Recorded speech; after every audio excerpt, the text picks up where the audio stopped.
વિદ્યાર્થી મિત્રો, BCom semester 3 માં કરવેરા પરિચયમાં આજે આપણે રહેઠાણનો દરજ્જો શોધવાનો દાખલાની ગણતરી સમજીશું.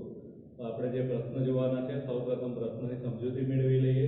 તો આપણો પ્રશ્ન શ્રી મેહુલ વિદેશી નાગરિક છે. તેમની નીચેની વિગતો પરથી પાછલા વર્ષ 2019-20 માટે તેમનો રહેઠાણનો દરજ્જો નક્કી કરો.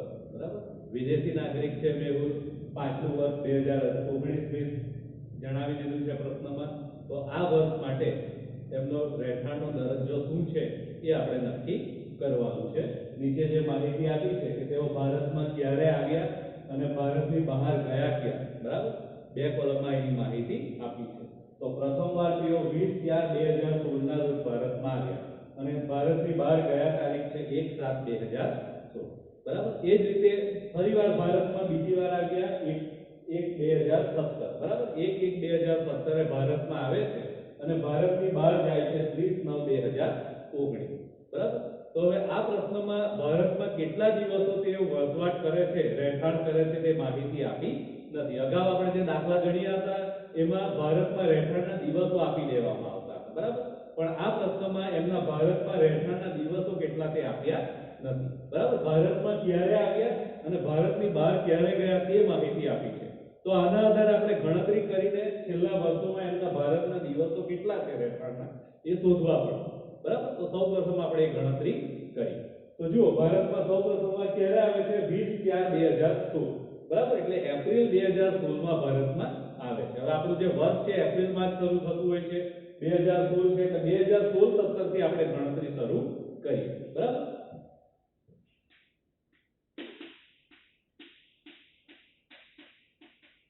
પાછલું વર્ષ 2016-17. હવે આપણને ખબર છે કે વર્ષ 2016-17 જે છે 1/4/2016 શરૂ થાય છે, 31/3/2017 પૂરું થાય છે. બરાબર, તો 1/4/16 થી લઈને 31/3/17 સુધીના સમયમાં તેઓ કેટલો સમય ભારતમાં રહ્યા હતા તેની આપણે ગણતરી કરવાની છે. બરાબર, તો એપ્રિલની 20 તારીખે તેઓ ભારતમાં આવે છે. બરાબર, એટલે એપ્રિલ મહિનાથી આપણે ગણતરી કરીએ.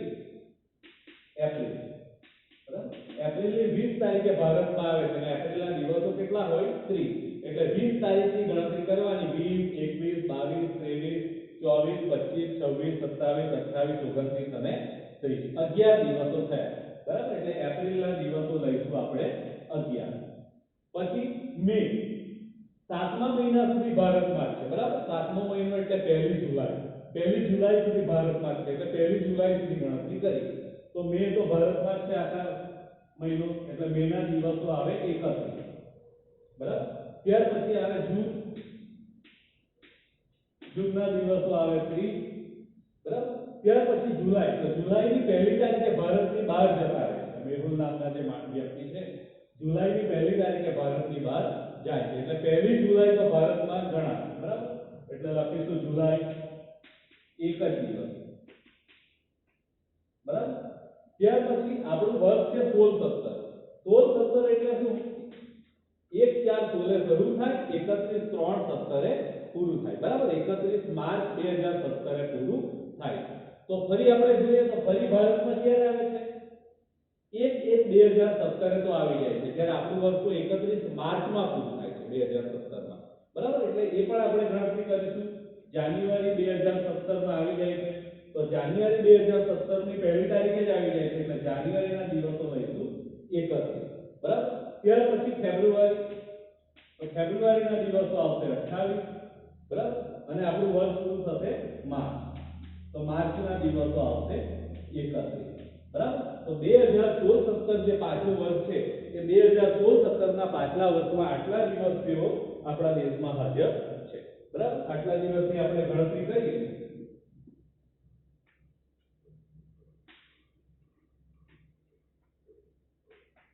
163 દિવસ. બરાબર, એટલે આપણે કહી શકીએ કે પાછલું વર્ષ 2016-17 માં શ્રી મેહુલ 163 દિવસો ભારતમાં હાજર છે. બરાબર, તો આ 2016-17 થયું. હવે 2017-18 ની ગણતરી કરીએ કે 2017-18 માં તેઓ કેટલા દિવસ ભારતમાં હાજર છે. હવે આપણે જાણીએ છીએ કે પાછલું વર્ષ 2017-18 છે એટલે 1/4/17 વર્ષ શરૂ થાય અને પૂરું ક્યારે થાય? 31/3/18. બરાબર, તો આ 1/4/17 થી લઈને 31/3/18 સુધીમાં તેઓ કેટલા સમયગાળા માટે કેટલા દિવસ માટે ભારતમાં હાજર છે તે જોઈએ. તો અહીં જુઓ તારીખમાં નજર નાખીએ તો 1/1/2017 ભારતમાં ઓલરેડી તેઓ આવી ચૂક્યા છે અને ક્યાં સુધી રહેલા છે 30/9/2019 સુધી. એટલે કે આપણું જે આખું પાછલું વર્ષ 2017-18 છે તેઓ ભારતમાં જ છે. બરાબર, ભારતની બહાર ગયા નથી, કારણ કે ભારતની બહાર તો ક્યારે જાય છે 2019 સપ્ટેમ્બર મહિના. બરાબર, એટલે આખું પાછલું વર્ષ 2017-18 ભારતમાં છે એટલે તેમના હાજરીના દિવસો કેટલા થશે 365. બરાબર, વર્ષ 2017-18 ની વાત છે. હવે 2018-19 ની વાત કરીએ. 2018-19 માં જોઈએ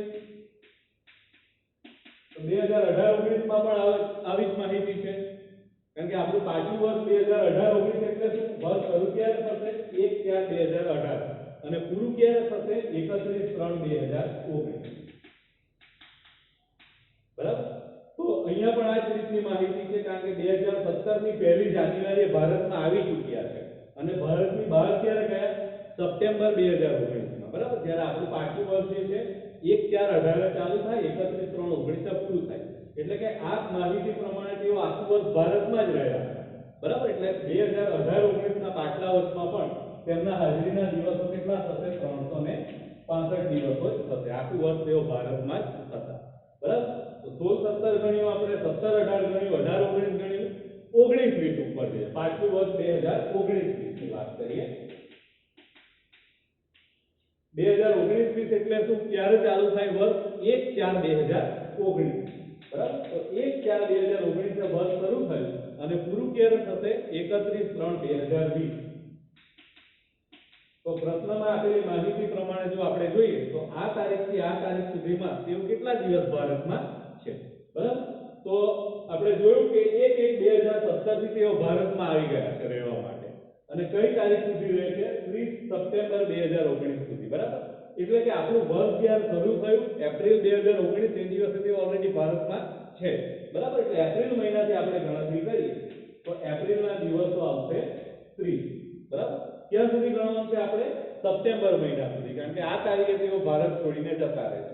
તો એપ્રિલ થી લઈને સપ્ટેમ્બર સુધી આપણે ગણતરી કરવાની છે. તો એપ્રિલના 30, મેના દિવસો આવશે 31, જૂનના દિવસો આવશે 30, જુલાઈના આવશે 31.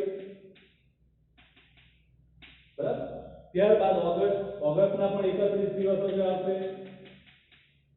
અને સપ્ટેમ્બરની કઈ તારીખે ભારત છોડી જાય છે 30 સપ્ટેમ્બરનો છેલ્લો દિવસ, એટલે સપ્ટેમ્બરના પણ આપણે દિવસો લઈશું 30. બરાબર, આમ તો આપણું વર્ષ 31 માર્ચ 2020 પૂરું થાય છે. બરાબર, પણ 31 માર્ચ 2020 આવે તે પહેલા જ તેઓ ભારતની બહાર જાય છે. બરાબર, એટલે અહીંયા સુધી તેઓ ભારતમાં હાજર છે, એટલે આ તારીખ સુધી તેઓ ભારતમાં રોકાયા છે. બરાબર, તો આ દિવસોની પણ આપણે ગણતરી કરી નાખીએ. 183 દિવસ. બરાબર, એટલે કે પાછલું વર્ષ 2019-20 માં તેઓ 183 દિવસ ભારતમાં હાજર છે. તો આ રીતે આપણને 4 વર્ષની માહિતી મળી ગઈ. બરાબર, જુદા જુદા વર્ષમાં કે 2016-17 માં 163 દિવસ, 17-18 માં 365 દિવસ, 18-19 માં 365 અને 19-20 માં 183 દિવસ. બરાબર, એટલે કોઈ પણ પ્રશ્નમાં જો આ રીતે માહિતી ના આપી હોય ભારતમાં કેટલા દિવસ હાજર છે તો આ રીતે ભારતમાં આવ્યા તારીખ અને ભારતની બહાર ગયા તારીખ પરથી આપણે ગણતરી કરવાની છે મહિના પ્રમાણે. બરાબર, અને આ રીતે દિવસો શોધી નાખવાના સૌપ્રથમ કે ભારતમાં કેટલા દિવસ રહ્યા છે. આ ગણતરી થઈ ગયા પછી આપણે તેઓ રહિત છે કે કેમ, બરાબર, તો એ માટેની શરતોની ચકાસણી કરીએ. તો રહિત માટેની જે મૂળભૂત શરતો છે તે આ છે.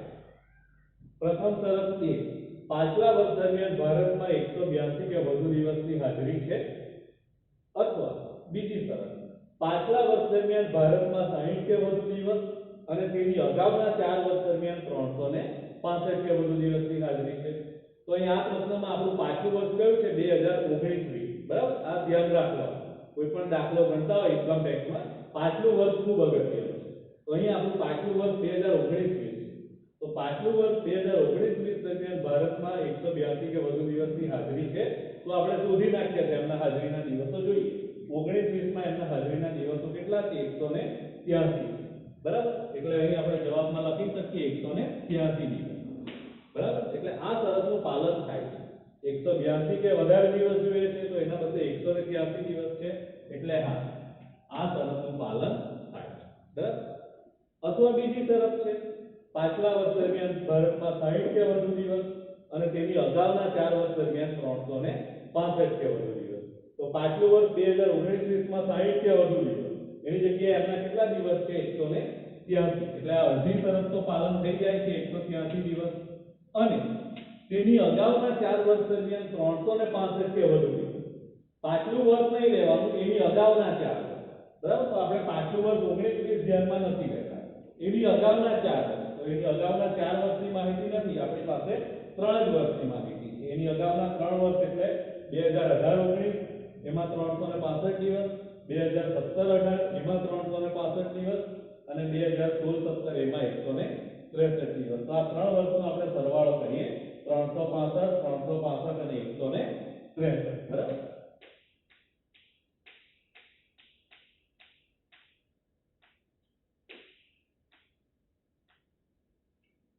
આઠસો ને 93 દિવસો થાય છે બરાબર એની અગાઉના 3 વર્ષનું એટલે આપણે લખી શકીએ 893 દિવસ. એટલે કે આ શરતનું પણ પાલન થઈ જાય છે. પાછલા વર્ષ દરમિયાન 60 કે વધુ દિવસ એની અગાઉના 4 વર્ષ દરમિયાન 365 કે વધુ દિવસ. 60 ની જગ્યાએ 183 છે 365 ની જગ્યાએ 893 બરાબર. એટલે આ શરતનું પણ પાલન થાય. આમ તો મૂળભૂત શરતો જે છે બેમાંથી કોઈ પણ એકનું જ પાલન થતું હોય તો પણ તેઓ રહિત કહેવાય બરાબર. ક્યાં તો A ક્યાં તો B. પણ આ જે મેહુલ નામની વ્યક્તિ છે બંને શરતનું પાલન કરે બરાબર. આથી તેઓ રહિત તો કહેવાય. એટલે આપણે જવાબમાં લખી શકીએ કે તેઓ રહિત ગણાય. તેમનો રહેઠાણનો દરજ્જો ભારતમાં રહિત ગણાય બરાબર. હવે તેઓ રહિત છે કારણ કે બે અથવા બેમાંથી કોઈ પણ એક શરતનું પાલન કરતા હોય તો રહિત છે. હવે તેઓ સામાન્ય રહિત છે કે કેમ એ ચકાસવું પડે બરાબર. તો સામાન્ય રહિત માટે આપણી પાસે બે વધારાની શરતો છે. પ્રથમ શરત છે પાછલા વર્ષની અગાઉના 10 વર્ષમાંથી ઓછામાં ઓછા 2 વર્ષ ભારતમાં રહિત છે એ તપાસવાનું છે. અને બીજી શરત છે પાછલા વર્ષની અગાઉના 7 વર્ષ દરમિયાન ભારતમાં 730 કે તેનાથી વધુ દિવસની હાજરી છે બરાબર. પાછલું વર્ષ ધ્યાનમાં લેવાનું નથી એટલે કે 2019-20 ધ્યાનમાં લેવાનું નથી. તેની અગાઉના 10 વર્ષ જોવાના છે. એ 10 વર્ષમાંથી ઓછામાં ઓછા 2 વર્ષ તેઓ ભારતમાં રહિત હોવા જોઈએ બરાબર. તો આપણે પાછલું વર્ષ 2019-20 નથી લેતા એની અગાઉનું વર્ષ એટલે 2018-19 માં જોઈએ. તો 2018-19 માં તેમના હાજરીના દિવસો કેટલા છે અહીંયા આપણે ગણિત નાખ્યું છે 365 દિવસ બરાબર. 2018-19 માં એમના હાજરીના દિવસો છે 365. હવે આપણે જો રહિત માટેની શરતો જોઈએ કે તેઓ રહિત છે કે કેમ તો 2018-19 માં 365 દિવસ છે. આપણી રહિત માટેની શરત શું છે? પહેલી શરત 182 કે વધુ દિવસ જો રહેતા હોય ભારતમાં તો રહિત કહેવાય બરાબર. તો 182 ની જગ્યાએ તેમના રહેઠાણના દિવસો કેટલા છે ભારતમાં 365. એટલે કે આપણે કહી શકીએ કે 2018-19 માં તેઓ રહિત છે બરાબર. પહેલી શરતનું પાલન કરી દે છે એટલે આપણે બીજી શરત પર જતા જ નથી કારણ કે નિયમ પ્રમાણે બેમાંથી એક શરતનું પાલન કરતા હોય તો રહિત ગણાય બરાબર. શ્રી મેહુલ પહેલી શરતનું પાલન કરી દે. ચાલો પછી બીજા વર્ષ માટે જોઈએ 2018-19 ની વાત કરી 17-18 એમના દિવસો કેટલા છે ભારતમાં રહેઠાણના 365. તો 2017-18 ની વાત કરીએ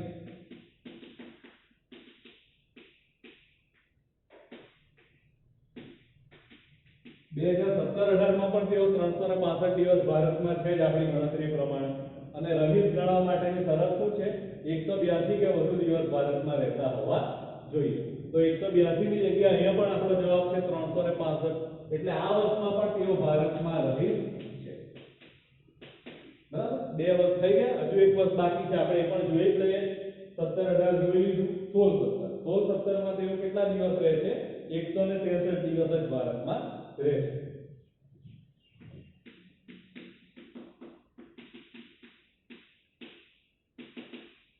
બરાબર. રહિત હોવા માટેની પહેલી શરત શું છે 182 કે વધુ દિવસ ભારતમાં રહેતા હોવા જોઈએ. તો પાછલું વર્ષ 16-17 માં 182 ની જગ્યાએ તેઓ કેટલા દિવસ રહે છે 163 દિવસ જ રહે છે બરાબર. એટલે પહેલી શરતનું પાલન કરતા નથી. તો આપણે બીજો ઓપ્શન છે એના પર જઈએ. બીજી શરત શરત શું છે? પાછલા વર્ષ દરમિયાન ભારતમાં 60 કે વધુ દિવસ, 60 ની જગ્યાએ એમના દિવસ કેટલા આવ્યા? 163. પણ આ શરતમાં વચ્ચે શું છે? અને તેની અગાઉના 4 વર્ષ દરમિયાન 365 કે વધુ દિવસ. તો 2016-17 ની અગાઉના 4 વર્ષ, તો એની તો આપણી પાસે કોઈ માહિતી જ નથી, કારણ કે આપણે તો 2016-17 થી શરૂ કર્યું, બરાબર? એટલે એની અગાઉના આપણી પાસે હાજરીના દિવસો નથી. આથી તેઓ આ શરતનું પણ પાલન કરતા નથી. એટલે 2016-17 માં તેઓ રહિત નથી, બિનરહિત છે એમ આપણે કહી શકીએ, બરાબર? હવે આપણી શરત શું છે? પહેલી શરત વધારાની શરતોમાંથી 10 વર્ષમાંથી ઓછામાં ઓછા 2 વર્ષ તેઓ ભારતમાં રહિત છે.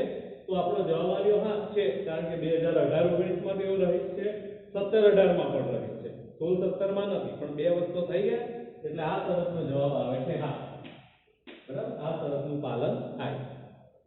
બીજી શરતનું જોઈએ, પાછલા વર્ષની અગાઉના 7 વર્ષ દરમિયાન ભારતમાં 730 કે વધુ દિવસની હાજરી છે. પાછલું વર્ષ 19-20 નથી જોવા, બરાબર? એની અગાઉના 7 વર્ષ, તો આપણી પાસે એની અગાઉના 7 વર્ષ નથી, 3 જ વર્ષ છે, 19-20 નથી જોતા.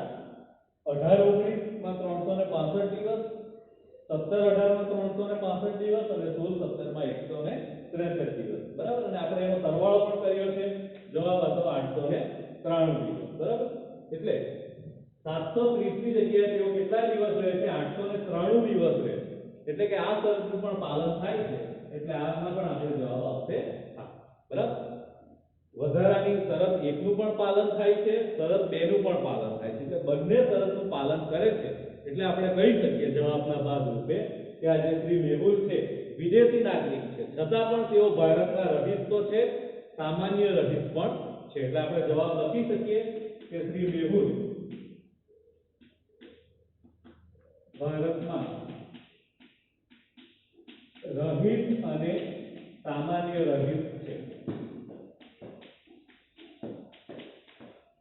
બરાબર? એમનો રહેઠાણનો દરજ્જો આ છે, રહિત અને સામાન્ય રહિત ગણાય.